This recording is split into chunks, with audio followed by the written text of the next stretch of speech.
When it comes to dua, we know that we're supposed to ask Allah subhanahu wa ta'ala for everything. Ask God for anything that comes on your mind, you're supposed to ask. Because the only one that is able to, and the only one that has promised to and is willing to help us and answer us is Allah subhanahu wa ta'ala. Sometimes others can't help us even if they want to. Or sometimes others, they don't help us when we want them to help us. But Allah subhanahu wa ta'ala tells us, "Ud'uni astajib lakum." Call upon me and I shall answer you. He says, "Allahumma salli ala Muhammadin wa alih wa tawwijni bil kifayah." Oh Allah, bless Muhammad and his family and crown me with sufficiency.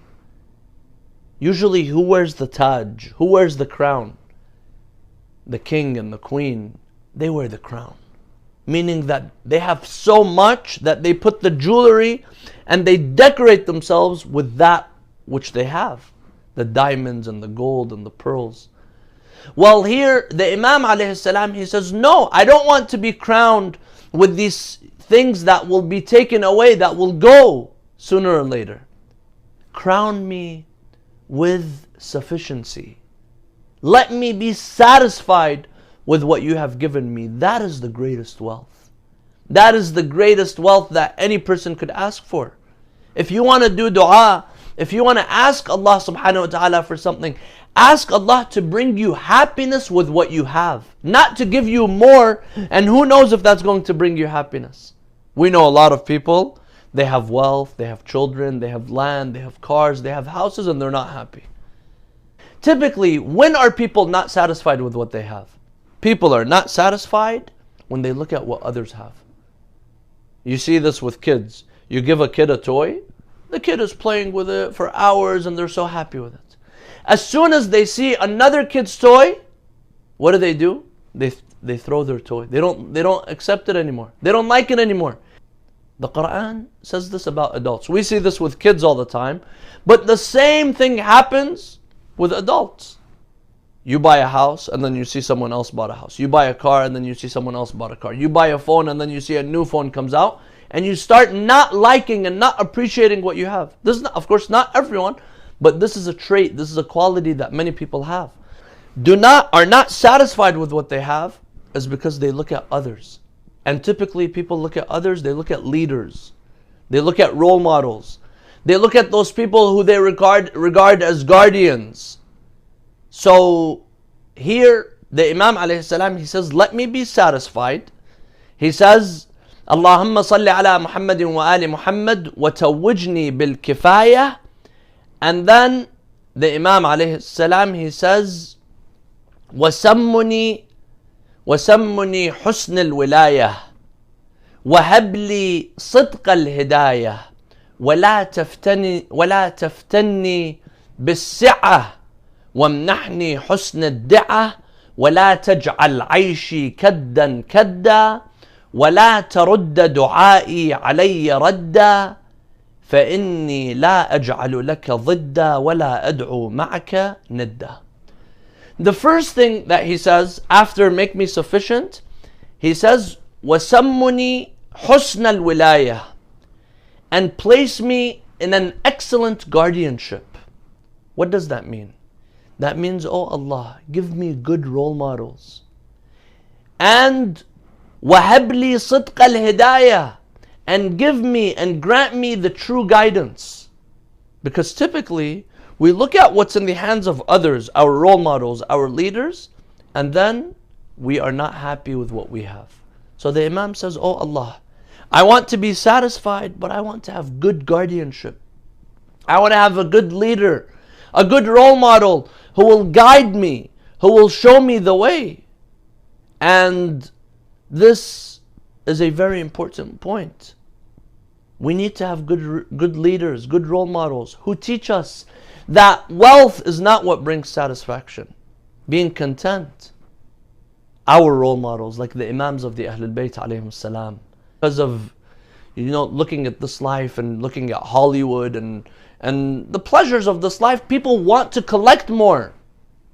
People are always collecting more. However, the Imam alayhi salam, he says, don't test me with so much wealth. Typically, people are worried about how they got their money, because they know there are haram ways of making money. And we have a hadith about this, where Rasulullah sallallahu alayhi wa alihi says, لا تزول قدم عبد حتى يسأل. On the day of judgment, no one will be allowed to move a step until they're interrogated. عن عمره فيما أفناه. On your wealth, on your life, how you spent it. وعن شبابه. On your youth, how you spent it. وعن ماله من أين اكتسبه وفيما أنفقه. And about your wealth. How did you make your wealth? This is something a lot of people, a lot of the mu'mineen, they pay attention to that. They don't want to go and make money in the haram way. But a lot of people forget that it's not only how you made your money that you're going to be questioned about. You're also going to be questioned about how you spent your money. This is very important. وعن ماله من أين أنفقه من أين اكتسبه وفيما أنفقه. So the Imam alayhi salam is saying, and don't try me with the abundance of wealth. وَلَا تَفْتِنِي بِالسِّعَةِ. Because if I have a lot of wealth, what does that mean? That means I'm going to be asked about a lot of things. For every cent, for every dollar that's in my bank account, I'm going to be questioned about how I made it and how I'm spending it. The Imam is saying, don't test me with abundance of wealth. I don't want too much wealth. I just want what's sufficient for me. I just want what's enough for me, for my family, for my children. I don't want more than that. وَلَا تَفْتِنِي بِالسَّعَةِ وَامْنَحْنِي حُسْنَ الدِّعَةِ وَلَا تَجْعَلْ عَيْشِي كَدًّا كَدًّا وَلَا تَرُدَّ دُعَائِي عَلَيَّ رَدًّا فَإِنِّي لَا أَجْعَلُ لَكَ ضِدًّا وَلَا أَدْعُو مَعَكَ نِدًّا. He says, and grant me excellent comfort. Make me comfortable in my life. That's all what we want. You use wealth to be comfortable. You don't take away your comfort for the sake of wealth, which is just going to be sitting in the bank account. You want to be comfortable. He says, and grant me excellent comfort, and do not make my life a continuous trouble. وَلَا تَجْعَلْ عَيْشِي كَدًّا كَدًّا. I don't want to be continuously being troubled. And do not reject my prayer and repulsion. وَلَا تَرُدَّ دُعَائِي عَلَيَّ رَدًّا. Don't reject my prayers, my dua, my supplication. For I do not make anyone your rival. فَإِنِّي لَا أَجْعَلُ لَكَ ضِدًّا. I'm not going to make anyone at the same point as a rival with Allah subhanahu wa ta'ala, nor do I call upon anyone as your equal. There's no one. وَلَا أَدْعُو مَعَكَ نِدًّا. Meaning, I don't believe in anyone. I don't go to anyone. I don't ask anyone other than you. You're the only one who I ask. When we ask other people, when we run after what other people have to offer, what does that mean? That means that we're not turning to Allah subhanahu wa ta'ala. That means in the back of my mind, I'm saying, let me turn to this person and that person and this person when it comes to my rizq, when it comes to my comfort, when it comes to happiness, and I'll just go to Allah later. But the Imam alayhi salam saying, no. Don't give me so much wealth where you're going to test me with. First, make me satisfied. Don't give me good leaders. Don't give me too much wealth where you're going to test me with it. And don't make me run after something that's not going to help me, that's not going to be there for me. Give me comfort, and I will not go to anyone other than you, because I know that no one is equal to you. And then the Imam alayhi salam, he moves on to talk about what gives blessings to the money and to the wealth and to what we own. It's very important to ask for blessings, my dear brothers and sisters. Blessings from Allah subhanahu wa ta'ala. Because sometimes people have, but they're not blessed. You might find someone who makes so much money, but every day they're being tested. Every day there's a catastrophe. Every day someone's injured, a car accident, a house trouble, something happens where there's no barakah, there's no blessing in what they have. What's the value of that? You work and you make money, but then there's no blessing in it. You move on to ask for the blessings. Let Allah subhanahu wa ta'ala bless your life. وَجَعَلْنِي مُبَارَكًا أَيْنَمَا كُنْتَ. Ask for the blessings from Allah subhanahu wa ta'ala.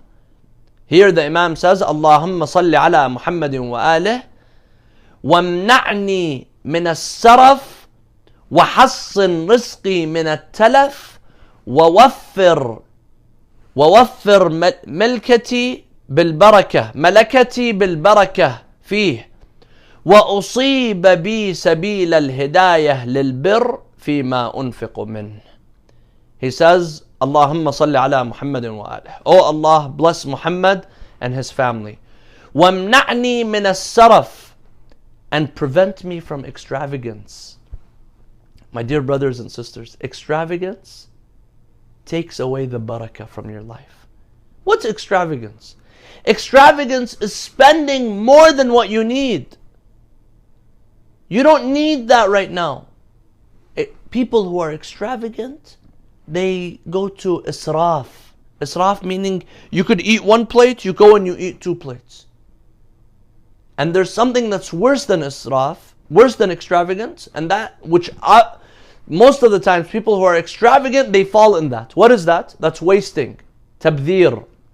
When you're extravagant, you're not going to use everything that you have. There are some people, they have so many outfits. More outfits than they could even possibly wear. So what happens? It gets wasted. They don't use it. Some people, when it comes to food, they're extravagant. They do israf. They take more, and then what ends up happening with that food? If you're going to eat it all, there's nothing wrong with it. But the moment one piece of rice, one piece of bread, one piece of meat gets thrown in the trash, then that's tabdhir, that's haram. And Allah says in the Quran, إِنَّ الْمُبَذِّرِينَ كَانُوا إِخْوَانَ الشَّيَاطِينَ. The mubadhirin, those who waste, they are the brothers of the shayateen. So this is why the Imam alayhi salam, he says, وَامْنَعْنِي مِنَ السَّرَفِ, and protect me, prevent me from extravagance, because extravagance too much in this life is not good for you. وَحَصِّن رِزْقِي مِنَ التَّلَفِ, and preserve my sustenance from being wasted. How much food is being wasted every day? How much clothes are being wasted? How many shoes do you have? How much food is being wasted? How much money is being wasted? If you want to sit and you calculate, how much have you wasted in 1 year? How much food have you thrown away? How many outfits? How much money you've spent here and there that got wasted? Just sit and think with yourself. How much have you wasted? All of that, it could have gone to help people who are in need, but instead it went in the trash. Instead it got thrown away. You find sometimes people, they invite others. They host a big party so that people could say, MashaAllah, this person's rich. MashaAllah, this person's wealthy. MashaAllah, this person's generous. There's nothing wrong with hosting. But sometimes we end up wasting. And that waste is something that we're going to answer Allah subhanahu wa ta'ala about. And that wasting is what will take away the barakah from our lives. Allah says in the Quran that if you thank me, لَإِن شَكَرْتُمْ لَأَزِيدَنَّكُمْ وَلَإِن كَفَرْتُمْ إِنَّ عَذَابِي لَشَدِيدٌ. If you thank, if you appreciate, if you take care of what you have, if you preserve what you have, I will put barakah in it. I will bless it. But if you waste, if you throw it away, if you don't care about it, then the torment of Allah is going to be severe. And Allah will take it away from you. So He says, وَحَصِّن رِزْقِي مِنَ التَّلَفِ وَوَفِّرْ مَلَكَتِي بِالْبَرَكَةِ فِيهِ. He says, and increase my possessions through blessing them. You have a phone, it could be blessed. You have a computer, it could be blessed. You have وَوَفِّرْ مَلَكَتِي بِالْبَرَكَةِ فِيهِ وَأُصِيبَ بِي سَبِيلَ الْهِدَايَةِ لِلْبِرِّ فِيمَا أُنْفِقُ مِنْهِ. Let me be on the path of piety. Let me be on the path of righteousness in the way I spend my money. It's not only the way you make your money. We're always worried, we want to make halal money. I don't want any haram money in my wealth. Because when you have haram money, you're going to eat that. Your flesh is going to grow from the haram. And then your dua is not going to be answered anymore. But it's not only how you make your money, it's how you spend it. Ask Allah to give you the barakah in the way that you spend it. Spend it in the way of Allah. Now, I'm not saying you go and you donate all your money. No. You deserve to live a happy, comfortable, satisfied life where you take care of your family, you travel, you go on vacation, you do whatever you have to do. But also, there's a part of your money, spend it on a good cause. Give those who are in need, those who are suffering. And what issue have you built your life and your work? He says, على أربعة أشياء. Every day I remind myself of these four things. علمت أن رزقي لا يأكله غيري فوثقت به. I knew from the first moment that my rizq, what God has placed for me, no one else will take it. So that's it. I'm not worried anymore. You find some people, they're worried, they're running, they're so competitive, they're doing this and that, trying to take something. You're going to take exactly what God has destined for you. Not 1 cent more and not 1 cent less. وَعَلِمْتُ أَنَّ عَلَيَّ أُمُورًا لَا يَقُومُ بِأَدَائِهَا غَيْرِي. And I know that there are certain things that are obligatory upon me that no one will be able to do other than me. فَاشْتَغَلْتُ بِهَا. And I worked on them.